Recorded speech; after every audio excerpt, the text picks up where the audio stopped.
are beginning a program today, and it's a pilot program which will certainly grow into something larger and larger, and that is a community contact tracing program.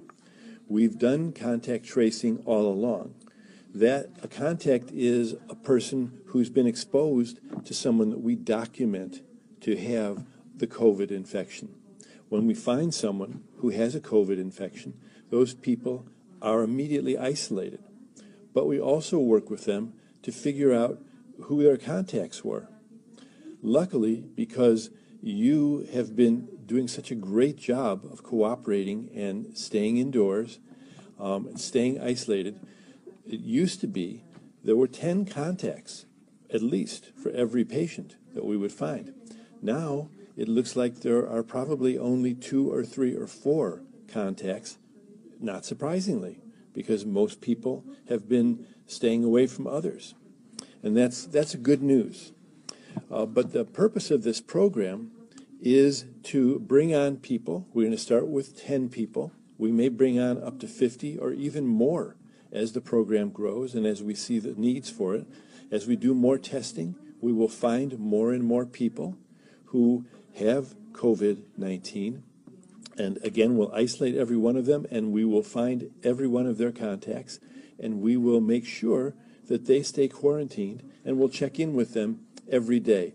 In other words, what this program means is that we're going to do a more complete job, and we're going to do a more meticulous job of making it less and less possible for others in the county to run into someone with COVID-19 infection.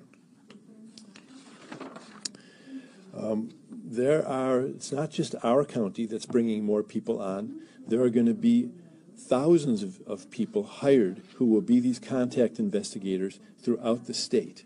And this is occurring in many, many other states as well, perhaps all of the states in our country.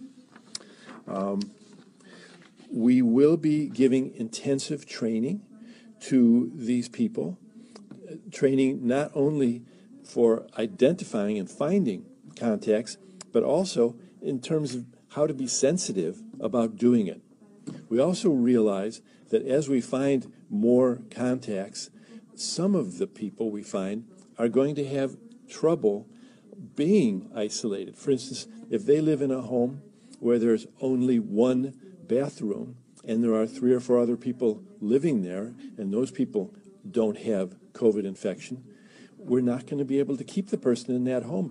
Every person who we're isolating, for instance, needs to have their own bathroom. And so we'll be moving people like this into other kinds of housing that we have available. They'll also have other needs, perhaps, food, whatever it's going to be. The county will be there to back them up and to support them.